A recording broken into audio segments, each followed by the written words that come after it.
Right, we've got a little stem which doesn't look particularly useful. It tells us the global economic slowdown in recent years.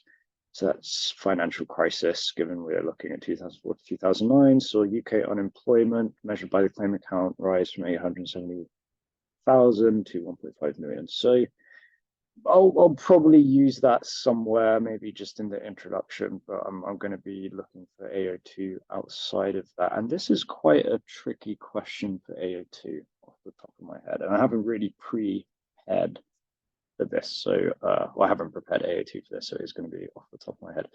So, okay, I am going to want to sprinkle in definitions and such in the introduction, but let's just think about the points we are going to do here, because we've got two possible problems for individuals arising from unemployment and two possible problems that might affect the UK economy as a whole. So for individuals, we're going to definitely talk about income, living standard. And I could do material living standards and non-material living standards to make this really easy for the individual side. Or I could do something like mental health, but again, that sort of fits into like non-material living standards. So maybe I'll go for that angle. That could be my individual point, fairly successful. And for the economy, potentially loads of options. Growth down, I think that's a nice easy one. Government finances are going to be strained. That's another nice easy one. Kushner has said for the economy, could you do currency devaluation and inflation? Currency devaluation, maybe, although it's not going to be as easy as my suggestions there. Inflation, you could do deflation, maybe, but not inflation. So typically you'd associate unemployment with deflation because it's going to mean less spending, less consumption, less aggregate demand. And that could be a problem for the economy as a whole, particularly in the time period described. So deflation could be a really good one, actually. And I mean, because we're talking about 2008, shortly after the global financial crisis, there would have been very low AD in the UK, most likely at the time after the financial crisis. And if your AD is already very low, then you're probably going to be below your inflation target. You're not going to be having very high inflation. So in that situation, deflation is potentially a problem. You could also go, I don't know if you guys would have covered this, hysteresis. There we go, too easy. So we could do this in the context of individuals or the economy as a whole. And I think I might pick this as one of my points, just so that if you guys haven't covered this yet, you can see what it means, because it's quite a good point. So okay, that's my sort of plan out the way. I spent 2 or 3 minutes just thinking about what I'm going to write, which is not necessarily a bad thing to do, but that means I'm going to have like 12 minutes now to write this. And again, the aim here for this 15 marker is not necessarily to knock it out of the park. I'm just going to try and be really quick, efficient, get my marks, and move on. So, okay, unemployment can be defined as when a person is willing and able to work, but unable to acquire a job. So in the UK, this is commonly measured through either the claimant count, which easy AO2 rose according to the stem, rose by, what is that going to be, 630,000. Someone check my maths just in case, 630,000 between 2004 and 2009. And the reason I've done that is because I feel just directly quoting the figures in the stem, just saying, oh, it's gone up from blah to blah.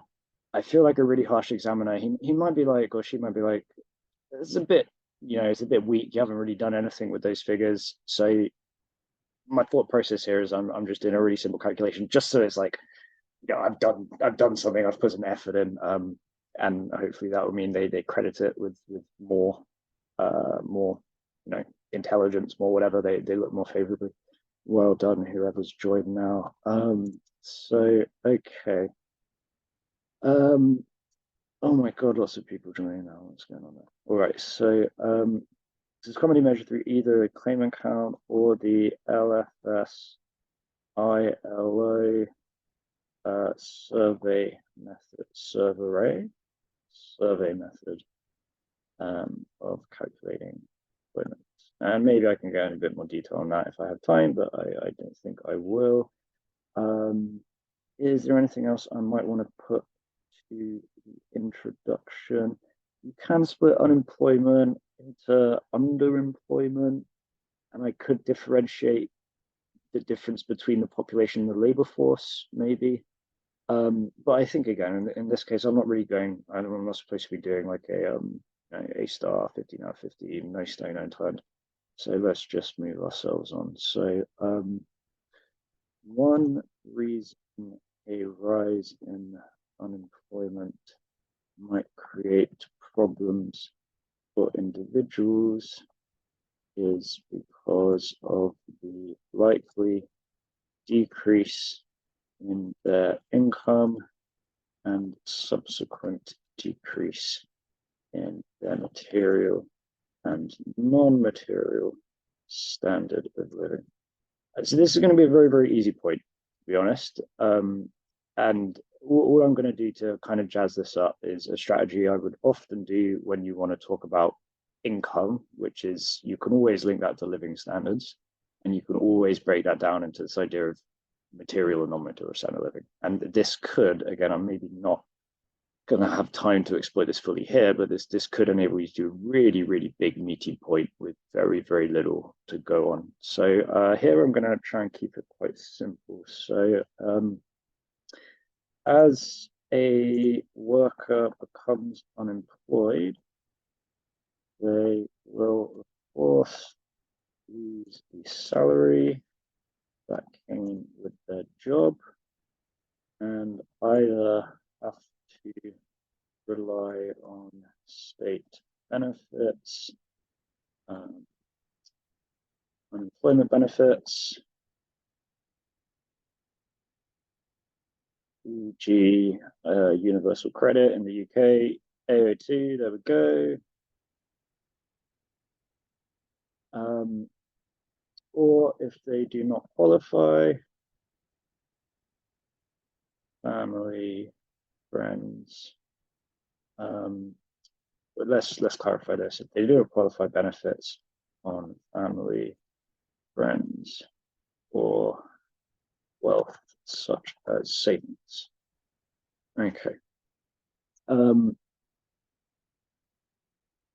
For many lower income households, they will rely on benefits, which are deliberately lower than the typical income.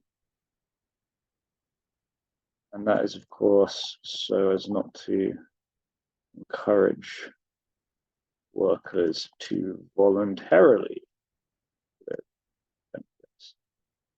This means workers will have less income. Let's just go for disposable income. Why not? Not real in this case. I'm not talking about how inflation affects income, so there's no real need to mention real income here. This means workers will have less disposable income and therefore less ability to afford necessities, luxuries, thus lowering their standard of living.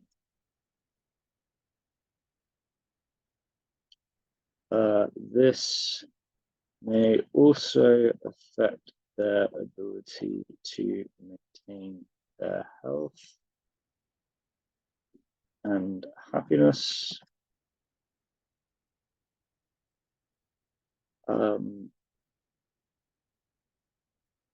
Resulting in lower non-material standard of living as well.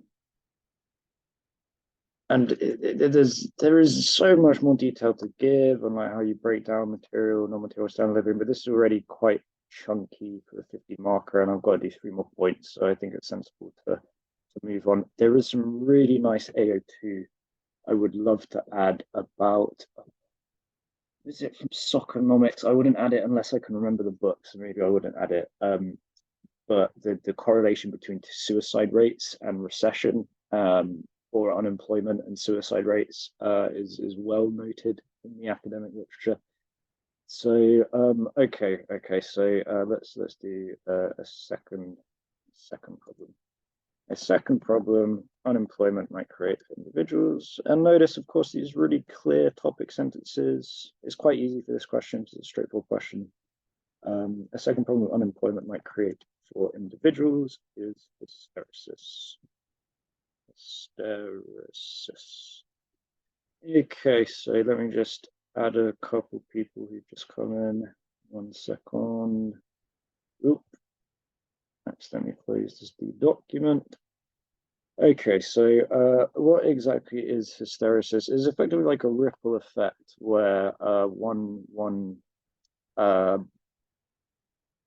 one change in the economy causes a series of related changes. So this can be defined as when one change in the economy or in the economic system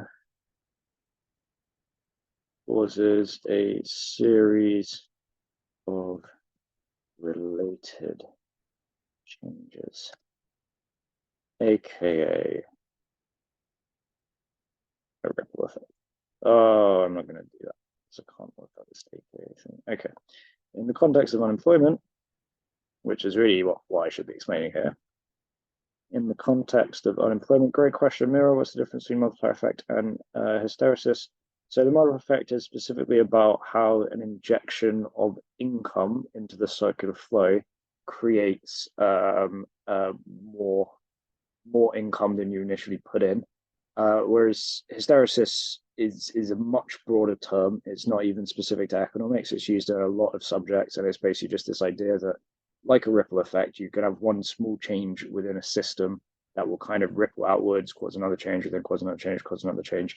And so the effects of a small change can be very, very long lasting because of this hysteresis effect. So there is similarity between them. I understand that, and that it's sort of like you have this one thing, and then that causes like a multiplier, right? But the multiplier is specifically about this idea of injections and income, whereas hysteresis is a lot broader and could cover all sorts of subjects from biology, philosophy, psychology, all kinds of things. So okay, so in this context of unemployment, someone who is unemployed is likely to suffer from a degree of skill decay, i.e. loss of work-related skills. This will make the worker less employable in future, increasing their chance of further unemployment, which will worsen the effects of skill decay, etc., etc. This may mean just to differentiate this and kind of link it back to the first point, long-term decline in living standards, as well as the short-term decline previously described. So if this were an essay, there's lots of interesting evaluations here. Like it depends on retraining programs, how effective government has programs in place to support people who become unemployed and help to either reskill them or make sure skill decay doesn't lose. It can depend on the individual as well. It can depend on the nature of their work. If they're working at something that they do sort of as a hobby anyway, then there might not be any noticeable skill decay. So could have some evaluation there, but obviously we don't need to do that because it's a 50 marker. And I'm going to be very, very quick with these last two. So a problem for the UK economy as a whole could be a lack of economic growth and deterioration in the government's finances. As citizens are unemployed, they are not contributing to income tax. And in fact, let's save this for later. Let's save this later. I rushed that a bit, and let me tell you why. I've talked about economic growth first in my topic sentence. So it possibly makes sense to handle that first, just so that the structure of my paragraph reflects my topic sentence. And I've kind of laid out my logical approach here, right? So I think it makes sense to link the lack of economic growth to the deterioration of government finances. So let's do it that way. So with a loss of income, ceteris paribus, consumption in the UK economy will fall, and as such, AD will fall because AD equals just always do this. It's not really a reason not to.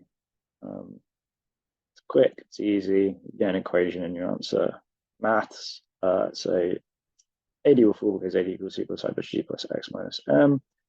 As the diagram below demonstrates, a fall in AD will lead to a loss of lead to a fall in real GDP from Y1 to Y2, meaning a worsening of the UK's already precarious growth position, growth rate following the 2008 crisis. Okay, and then we could do this as a separate point now, but I'm still going to follow it on from this point. Then I can do deflation at the end. So let's say with this decrease in real GDP come a decrease in the government's tax receipts, and coupled with the fall in the rise in benefits discussed earlier, this will lead to a fall in expenses. Okay, and again, there's more I want to add. I'm probably getting carried away here and taking too much time, spend too much time on the first point. So let's do a very, very quick fourth point, I think, on deflation. And this is probably like, again, I said I wasn't going to aim for very high marks, but I think this would, at the moment, as long as the fourth point is decent, probably get like in the 13, 14. But okay, let's do the deflation point as well. So just to clarify as well, and again, it's taking extra time just to give my thought process, blah blah blah.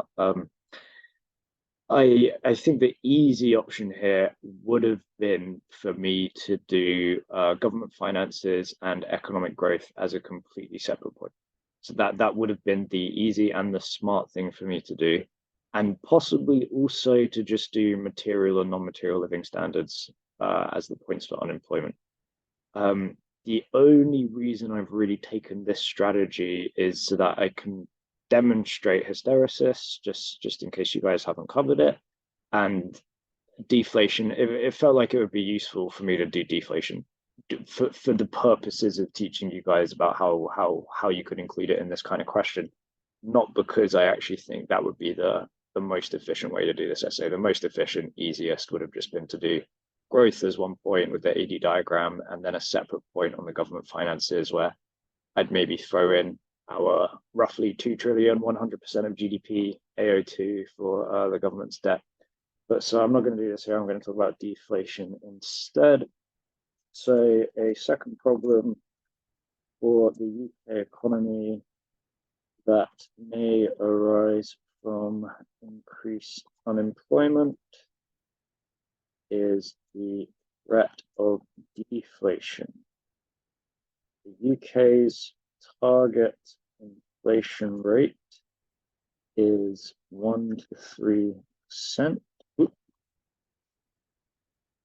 And typically, when AD is high, the inflation rate is more likely to be above target.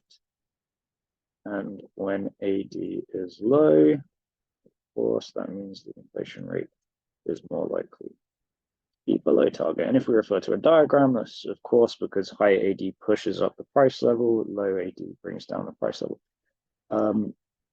As we are discussing the post-financial crisis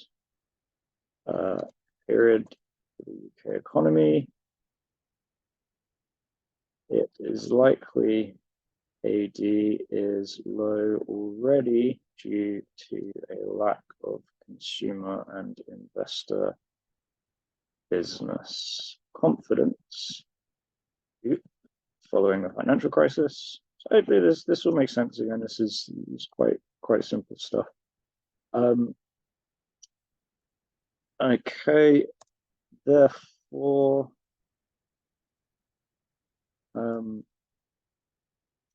a further fall in AD due to unemployment and the resultant lack of spending